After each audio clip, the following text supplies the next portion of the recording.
How's your client doing right now?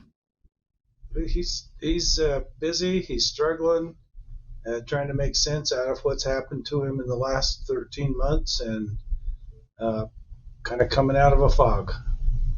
So in other words, he was completely taken off guard by these allegations, completely shocked?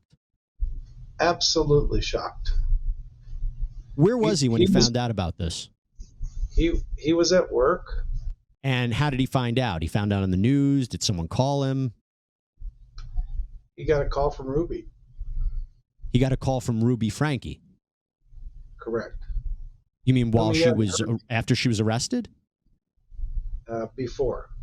Can you elaborate on that? Sure. She had heard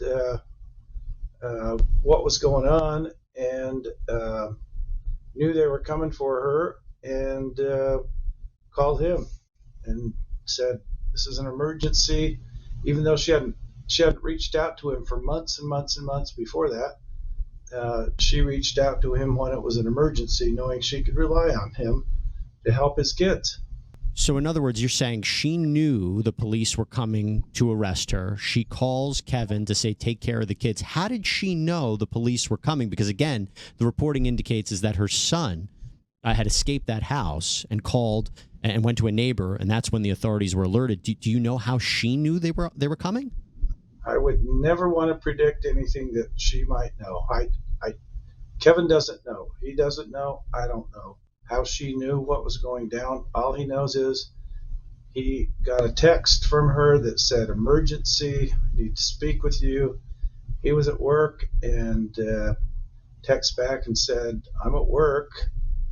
What's up?" And she said, "I need to speak to you immediately." And then they spoke on the phone. Correct. And that's when she told him. Well, actually, I think most of it was, they did speak on the phone. So they spoke on the phone. And when she told him that the police were coming, what did he say? She actually didn't say that. She just said, "You need to get down here." You need to get down here.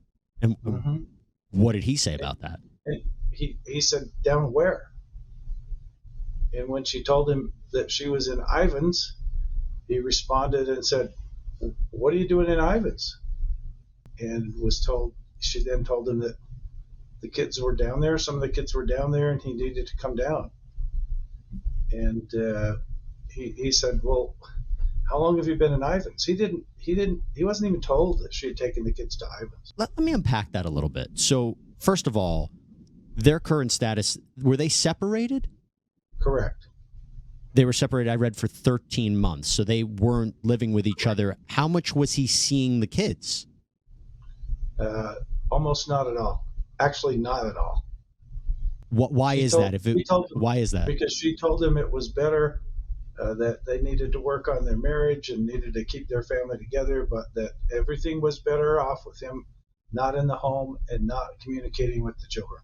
If you can, why were they separated? What was the catalyst? I probably shouldn't go into that. That's pretty private. Mm-hmm. But let's just say they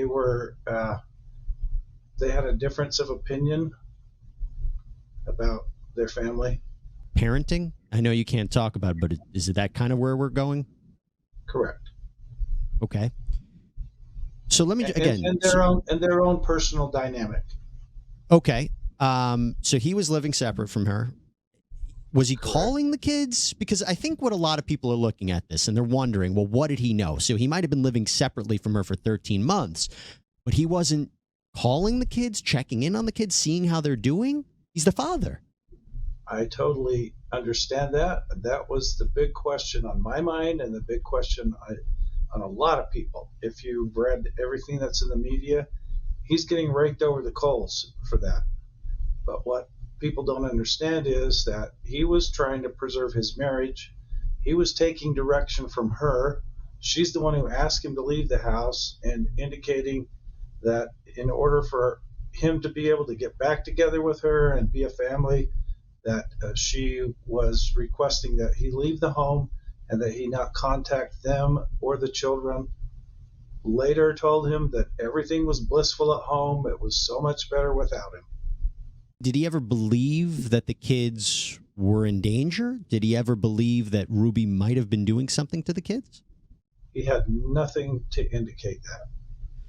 So again, I know you're limited in what you can say, but just again, piecing that together, if Ruby Franke told Kevin, Ruby Franke told Kevin that, it's better off he's not part of the home, and, that he lived separately from them and not to have any contact.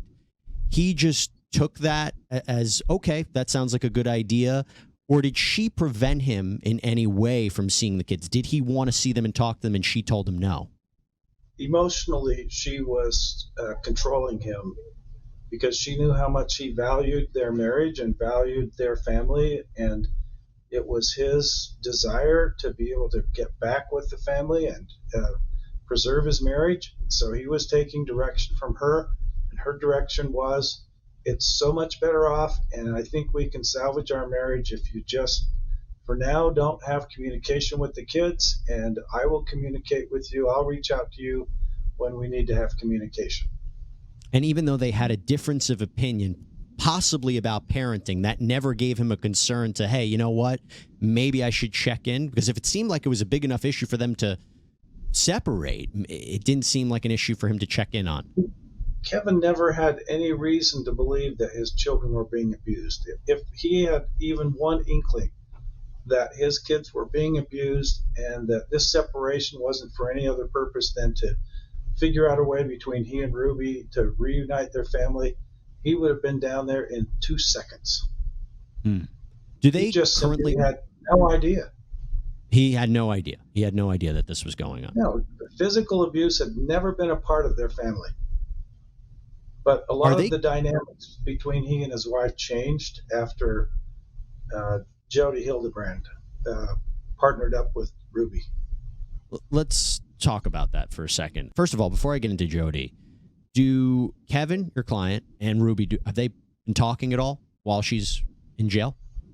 The last conversation they had was last Friday. And that's when, during that conversation is when he came to his senses about how he'd been manipulated and deceived. Are you saying he confronted her about these allegations? To some degree. I don't know the entire contents of the conversation, but his discussion with me was that during that conversation, things were said that made him realize how he'd been deceived and misled. And as I told you earlier, he didn't even know the kids were in Ivan's. You had just said that he knew that Ruby and Jody were working together. Correct. So how was he that shocked if he knew that they were working together and maybe she had brought the kids with him? I mean, did he not think that perhaps Ruby had taken the kids to Jody's house? Typically, she would tell him something like that, but she didn't. She'd had the kids down there from about late May, I think maybe June, until this all came about. And she didn't tell him one thing about taking the kids to Ivan's.